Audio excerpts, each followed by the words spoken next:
Bonsoir à tous. Donc, je m'appelle Henri, j'ai 34 ans et je suis avocat pénaliste. On va parler d'un sujet qui est quel regard sur le pêcheur. L'exemple du Mont Larron. Ce sera davantage un témoignage avec des petites références bibliques, mais qui guident, éclairent ma vie plus qu'un enseignement cathédral. Ce qui veut dire que je peux être maladroit ou peut-être dans l'erreur, soumets dès à présent à la correction fraternelle que vous pourrez m'apporter. Et je vous en remercie par avance. Euh, donc, avocat pénal, du coup, que des affaires pénales, pénal de droit commun, pénal des affaires, et puis surtout, dans le cabinet dans lequel je travaille à Rennes, on a une petite spécialité en crime organisé. Ça veut dire qu'on défend des très gros trafiquants de stupes, des très gros assassins marseillais. On a un des plus gros trafiquants importateurs de cocaïne en France en ce moment. Euh, L'un de ceux qui va partir avant dans le vieil, probablement. Euh, des assassins, des hommes qui tirent à la calache dans les rues, et puis aussi du petit trafic de stupes, des affaires de mœurs, côté auteur, côté victime. Euh, donc voilà les personnes que je suis amené à rencontrer dans ma vie pro. C'est des rapports très intenses. C'est parfois intense, waouh, et parfois c'est intense, waouh. Euh, et donc l'idée, c'est que a priori chaque infraction est un très gros péché, en principe, souvent. Partons de ce postulat-là, ce qui me donne l'occasion de voir pas mal de pécheurs. Euh, et donc l'idée, c'est de vous partager un petit témoignage, un regard sur le pécheur avec cet exemple du bon larron. Euh, le bon larron, son nom n'est pas donné dans la Bible, mais on sait qu'il s'appelle Dismas, Saint Dismas. Pour vous raconter un peu comment est-ce que moi je l'ai rencontré, pas personnellement, mais j'ai une tante, la sœur de ma mère, qui est chartreuse. Euh, et du coup, j'ai une affection particulière pour les chartreux, l'ordre des chartreux. Et un jour, dans, je crois, famille chrétienne, c'était juste après les débuts des scandales dans l'Église, les rapports de la SIAZ, etc. La première de couve de famille chrétienne était un texte qui faisait du bien, qui posait des mots justes, et c'était signé Don Dismas. Je me suis dit, oh, qui c'est celui-là? Et donc c'est là que je me suis intéressé à Dismas, et surtout d'abord j'ai vu qu'il était chartreux, donc ça me parlait. Et du coup, pourquoi est-ce que les supérieurs de la Grande Chartreuse s'appellent Dismas? Qui est Dismas? C'est là que j'ai compris, euh, j'ai découvert qu'il s'agissait du bon larron. Tout le monde, depuis toujours ou presque, connaît le bon larron, mais quasiment peu de monde connaît son prénom. Et donc l'exemple du bon larron, il y a en réalité deux dialogues. Le bon larron, il existe très peu dans la Bible, il arrive en one shot, et un témoin privilégié, il est ce qu'on appelle au théâtre un second. Voilà. Celui qui donne la réplique, qui est là pour, entre guillemets, mettre en lumière le premier rôle. Et du coup, il y a deux dialogues absolument incroyables du bon larron dans la Bible. Le premier, c'est en réalité le bon larron et le mauvais larron. Euh, Petite précision d'abord, ce que je trouve très intéressant, c'est que le bon larron, d'abord, la tradition nous donne son nom, mais pas dans le texte. Et aucun des quatre évangiles ne nous dit précisément ce qu'il a fait. On peut en déduire que ce qu'il a fait, c'était suffisamment grave pour mériter le pire des châtiments, mais on ne sait pas. J'en tire un exemple. Si Jésus avait dû mourir aujourd'hui, ça aurait été qui? Les larrons. Ça aurait été ce que la justice voit de pire au quotidien, des terroristes, assassins, braqueurs, impliqués dans des matières, des affaires de mœurs, ce que la société condamne sans réserve. Et ben, ça veut dire que moi je trouve que ça incarne le larron, c'est de se dire que à cette époque-là, Jésus meurt entouré de deux vrais voyous, a priori, des vrais gars pour lesquels on s'est dit il y a pas de souci pour que eux meurent, a priori. Euh, et donc on a ce premier dialogue du bon et du mauvais larron, où le mauvais larron dit à Jésus, si tu es fils de Dieu, sauve-toi et sauve-nous avec. Une forme de provocation avec un désir d'évasion, un projet d'escapade, peut-être le plan le plus foireux qu'on ait jamais vu. On se fait la malle, on ne sait pas comment. Et on a cette réponse du bon larron qui est absolument géniale et qui nous donne déjà, dans cette première réponse du bon larron, on a deux enseignements. Euh, la réponse du bon larron, vous la connaissez, c'est ce que nous, euh, on l'a fait, ce qui nous arrive, c'est juste. Lui, il est innocent. On a là, en une phrase, un condensé, deux enseignements du bon larron. Ce qui nous arrive, c'est juste. Ça veut dire quoi? Ça veut dire que le bon larron a conscience qu'il a déconné grave. Il a conscience que c'est un criminel. Et que du coup, le fait de mourir sur la croix, et on sait que la croix, à l'époque, c'était la peine de mort et dans les souffrances les plus atroces, il y a toute une histoire de la peine. Euh, La crucifixion, c'est vraiment un truc de barbare, littéralement. Eh bien, le bon larron dit, ce qui nous arrive, c'est juste. Premier enseignement, c'est un regard juste sur son péché. La faute que nous avons commise justifie, légitime le châtiment à la hauteur. Reconnaissance de son propre péché. Et le second enseignement, c'est lui, il est innocent. Ça veut dire quoi? Ça veut dire que le bon larron, il a conscience que celui qui est en train de mourir entre eux deux, c'est un innocent. Et derrière cette innocence, et ça va se confirmer avec le dialogue qui suit, derrière cette innocence, il a conscience que Jésus est fils de Dieu et que, innocent, il vient mourir pour nous. Et s'agissant des deux larrons, il vient mourir avec nous. Reconnaissance de son propre péché, mais également conscience, reconnaissance de la nature divine de Dieu, Jésus, sauveur. Il vient nous sauver. Ça, c'est le premier dialogue. Le second dialogue, il a lieu entre le bon larron et Jésus, et ça, c'est l'échange qui, moi, me touche le plus, je crois, dans la Bible.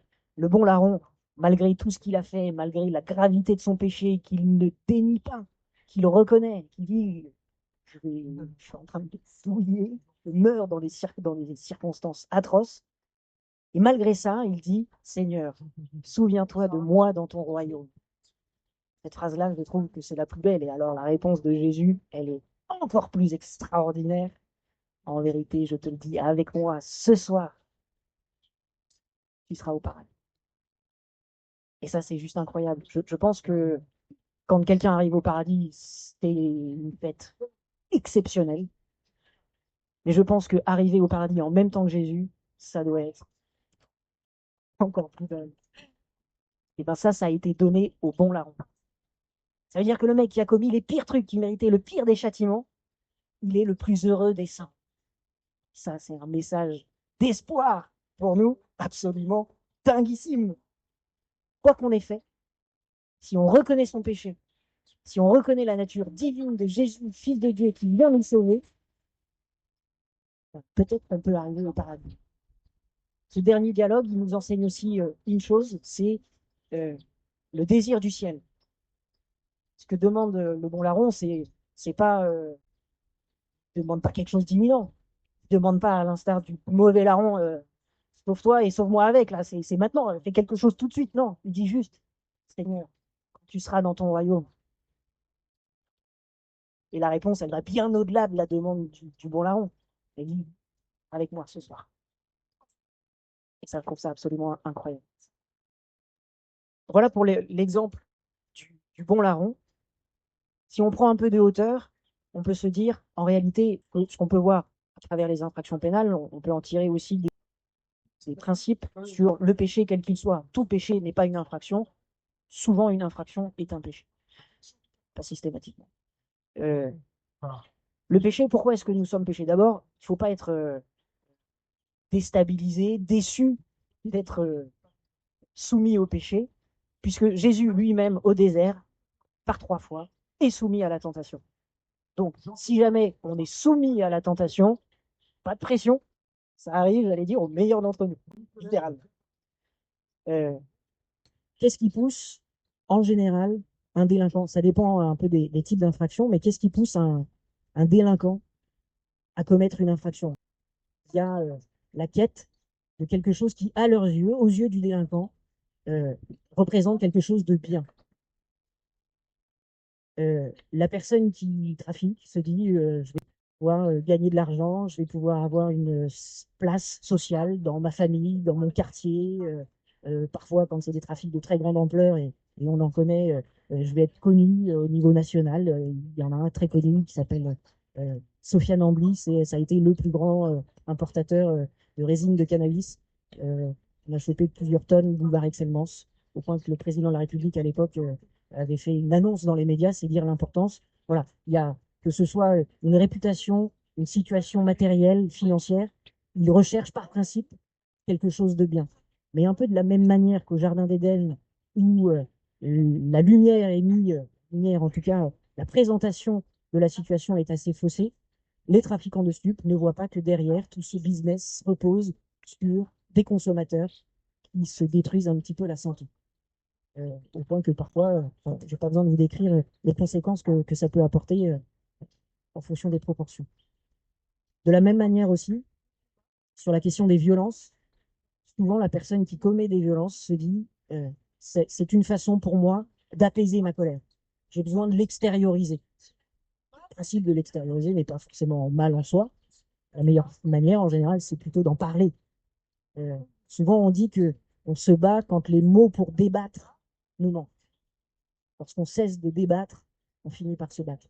L'autre infraction, moi, qui m'interpelle pas mal, et c'est un peu une spécialité bretonne, c'est les conduites en état alcoolique. Qui, en réalité, derrière, qu'on parle d'état d'ivresse, qu'on parle de stupéfiants, ou qu'on parle de n'importe quelle forme d'addiction, je pense que ce que je constate un peu chez ces personnes-là, et là, pour le coup, ça concerne absolument tous les âges et tous les milieux, socio-professionnels, il y a aucune constante, personne n'est épargné en soi.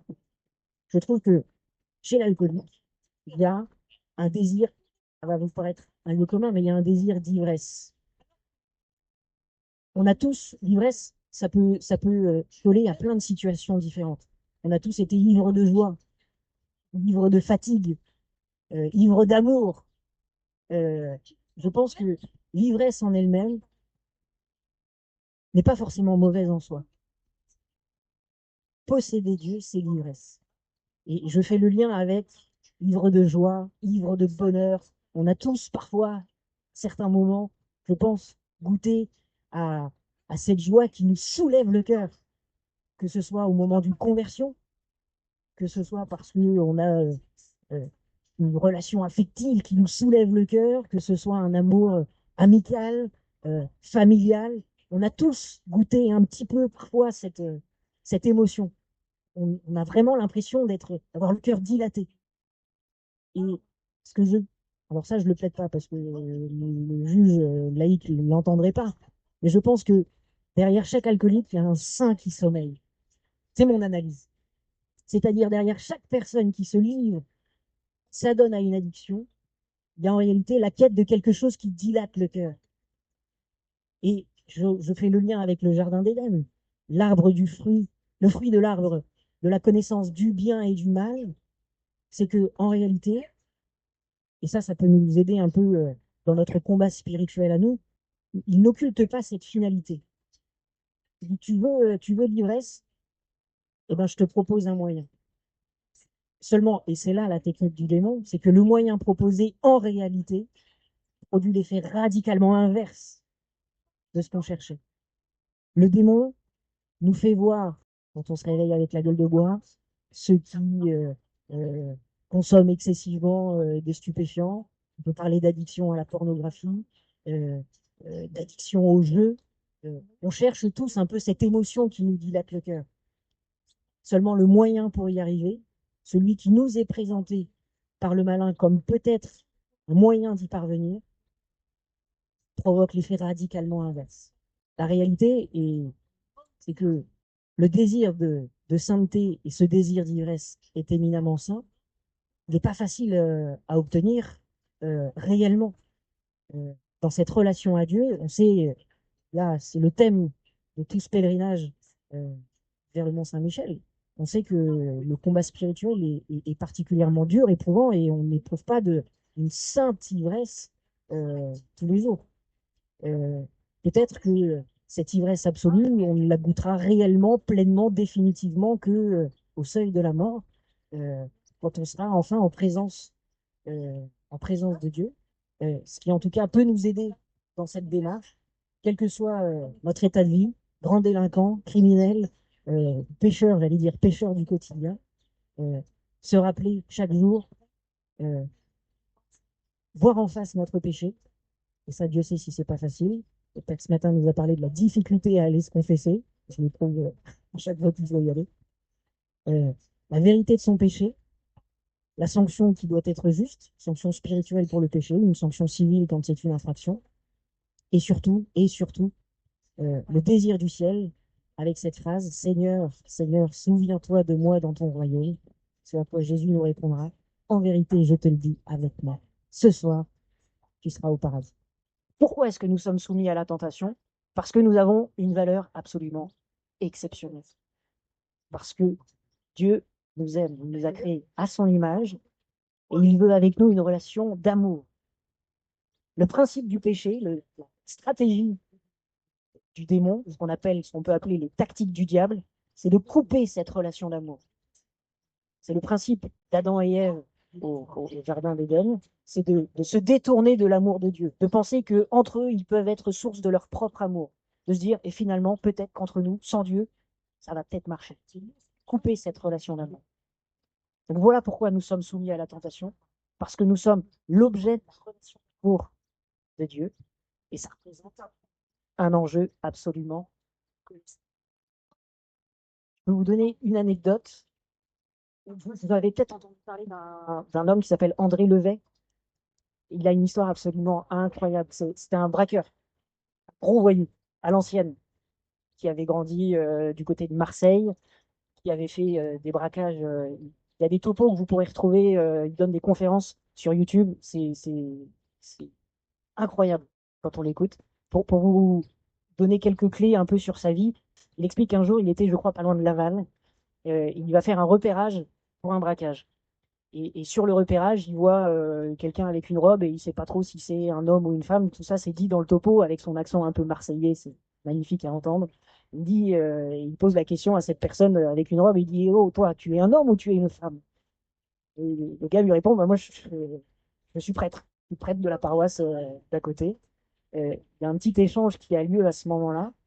Et le prêtre lui dit simplement, si jamais tu as besoin de quoi que ce soit, tu m'écris à telle adresse. Et André Levet, braqueur de banque, marseillais dans l'âme, avec la castagne au fond des veines, n'a pas oublié cette adresse-là. Et évidemment, il revient faire des coups, il revient faire ce braquage, et je ne sais plus si c'est dans cette affaire-là ou dans une autre, il se fait arrêter. Il prend plusieurs peines de prison pour plusieurs affaires nombreuses qu'on a pu avoir à lui reprocher. Et à l'époque, il y avait que pour les détenus assez importants, il n'y avait que la famille qui avait droit de leur écrire. Or, ce André Levet, le principe, c'est qu'il n'avait plus de contact avec sa famille et il s'est dit, la seule personne avec laquelle je peux essayer, espérer demander une autorisation pour communiquer, ça va être ce bon curé. Et du coup, il y a une relation épistolaire qui raconte quasiment chaque mois, il s'envoie des lettres. Et André Levet explique qu'au début, le bon curé était plutôt sympa parce qu'il ne lui parlait pas trop de son bon Dieu. Il est laissait tranquille un peu là-dessus. Euh, Après, André Levet explique qu'il a besoin un peu de lecture et du coup, le curé lui envoie une Bible. Et André Levet découvre un peu la Bible avec cette précision que le curé lui dit tu peux l'ouvrir où tu veux, tu choisis un passage. Et ça interpelle le profane en se disant qu'est-ce que c'est que ça? Un livre, normalement, ça se lit du début à la fin, il y a une continuité. Et là, tu me dis que ça s'ouvre n'importe comment. Et alors, c'est assez marrant la façon dont il le raconte. Il parle au début de l'exemple de la Samaritaine avec cette histoire d'eau, l'eau vive, etc. Ensuite, il lit le passage sur les noces de Cana. Il voit que Jésus est capable de transformer. Et du coup, André Levet se dit, ça parle pas mal de flotte, ce bouquin, il a l'impression. Il explique ça dans le témoignage. À un moment, il est à l'isolement parce qu'il a encore dû casser la gueule d'un surveillant. Il se retourne vers son robinet et l'eau ne se change pas en vin. Il commence à douter un petit peu. Et du coup, voilà, ça raconte un peu cette relation. J'en viens au cœur de son témoignage. C'est que André Levet a fait plusieurs tentatives d'évasion et elles ont toutes échoué. Il s'est fait échoper plus ou moins vite, parfois même avant même qu'il ait eu le temps de sortir. Et ce prêtre lui dit, eh bien, si tu veux, et d'ailleurs je crois qu'il reçoit cette lettre le 11 juin 1969, parce que c'est dans cette nuit-là qu'il va se convertir. Le 11 juin, le prêtre, je crois, lui écrit, demande à Dieu, lui peut te faire évader. Et du coup, dans la journée, André Levet dit, eh bien, un peu en colère, un peu provocateur, un peu façon mauvais larron, ah oui, bah, si tu existes, je te donne rendez-vous cette nuit à 2 heures et on s'évade. Il explique 2 heures, c'était pas du tout un horaire comme ça improvisé. André Levet, qui a eu plusieurs tentatives d'évasion, il sait très bien que le moment un peu de flottement avant la relève de la nuit, c'est 2 heures. 2 heures, c'est le moment propice quand il faut s'évader. Et c'est pour ça que, du cœur spontané, il dit, eh ben, Dieu, si tu existes, à 2 heures. Il s'endort à 21 heures, tout va bien. Et quand tout d'un coup, il est réveillé par une voix qui dit, André, il est 2 heures, on a rendez-vous. Et là, lui, il entend ça avec ses oreilles de profane, il dit, oh, qui est là? Qui est en train de me jouer un mauvais tour? Du coup, il tambourine à mort à la porte pour dire, pour engueuler le gardien en disant, qu'est-ce que tu me fais? Pourquoi tu me réveilles? Le gardien l'engueule à son tour en disant, mais je t'ai pas réveillé, c'est toi qui me réveille. André Levet pose la question, mais il est quelle heure? Le gardien répond, il est 2 heures. 2 heures combien? Et le gardien répond, il est 2 heures pile. Et là, il y a ensuite, je vous dis pas tout. Il faudra aller voir la vidéo. Il y a un dialogue, André Levet a un dialogue avec Jésus, il explique que c'est à ce moment-là qu'il se convertit. Les écailles lui tombent des yeux et que pour la première fois de sa vie, tout en restant dans sa cellule sans toucher au barreau, il a eu la vraie sensation de s'évader cette nuit-là à 2 heures. Il explique après qu'il est resté en détention 6 ans. C'est pas parce qu'il s'évade spirituellement que pour autant les portes de la prison s'ouvrent, évidemment. C'est d'ailleurs ça aussi un des messages du bon larron. Le bon larron, il a beau gagner le ciel, la plus belle des récompenses, la plus belle des évasions, si on veut, pour autant, il n'échappe pas à la mort. Ce qui veut bien dire, ça c'est les cours les premières années en droit, quand on fait de la philo du droit, l'influence de l'Église sur le droit, on parle de la théorie des deux glaives de Saint Bernard ou les deux cités de Saint Thomas, justice de Dieu et la justice des hommes. Le fait d'être racheté aux yeux de Dieu, le fait d'être aimé aux yeux de Dieu, ne veut pas nécessairement dire que vous êtes racheté et que tout va de pair aux yeux de la justice des hommes. Et je termine là-dessus avec peut-être une anecdote. Ce qui m'anime, moi, dans ce quotidien, c'est d'essayer, dans la mesure du possible, sans afficher ouvertement ma foi, mais d'essayer de rapprocher un petit peu cette présence de Dieu. Mon métier ne me permet pas d'afficher ouvertement, j'arrive pas avec une croix, une bannière de Saint-Michel dans le parloir avocat de Florine Rogis, mais j'essaye en tout cas de ramener un petit peu de ça. Employer le terme de Dieu, j'essaye de le rendre présent quand je vais voir un mec dans un local de garde à vue ou en détention, euh, ou même à chaque fois avant de plaider, je prie Saint-Yves et Saint-Joseph, en disant j'espère que je vais avoir des paroles justes. Euh, donc, j'allais dire, c'est une évangélisation qui n'est pas frontale. Je viens pas, j'affiche pas le fait que je suis catholique. Si jamais il me pose la question, alors j'en parle. J'en parle d'ailleurs ouvertement en ce moment qu'à un client, une personne que je défends, qui a commis des faits graves pendant plusieurs années, mais qui a radicalement arrêté au moment du confinement et qui s'est converti. Au point qu'il n'a plus commis, seulement ses affaires étaient tellement graves que ça le rattrape et il est aujourd'hui en détention. Et lui, il est radicalement, s'est converti, il est catholique. Euh, et c'est le seul à qui je parle de foi très ouvertement. D'ailleurs aussi parce que ça l'aide aussi un peu dans sa manière de percevoir l'infraction. Ce que lui m'a dit quand il a été placé en détention provisoire, c'était pas tant d'être éloigné de sa famille, etc. Sa vraie souffrance du moment, c'était qu'il allait être privé de son téléphone portable et du coup de son groupe WhatsApp où il avait sa chaîne de prière. Donc, j'en parle pas ouvertement ou très exceptionnellement, mais en tout cas, ça m'anime, ça m'irrigue. J'ai une autre anecdote d'ailleurs là-dessus. C'était l'une de mes toutes premières. Ça m'avait d'ailleurs pas mal interpellé. En partie civile pour une victime d'agression sexuelle. Euh, et c'était l'une de mes toutes premières plaidoiries. Donc je testais un peu. J'étais un peu comme un gamin qui vient d'avoir une voiture et qui accélère à fond pour voir un peu comment ça marche. Et du coup, en plaidant, j'ai été fort. J'ai été incisif, percutant. Et je me rappelle, au moment où je plaide, on est à la barre devant le tribunal, le banc du prévenu, le gars était assis juste à côté, et à un moment, je le vois qui tourne alors que j'étais en train de bombarder. Euh, je me suis dit, je suis dans le bon rôle, c'est facile d'être l'avocat de la victime, on tape, on fait fort, c'est le rôle classique et cliché, personne ne peut nous en vouloir. Sauf que, au milieu de la plaide, je sens le gars qui se tourne vers moi et je revois encore son regard.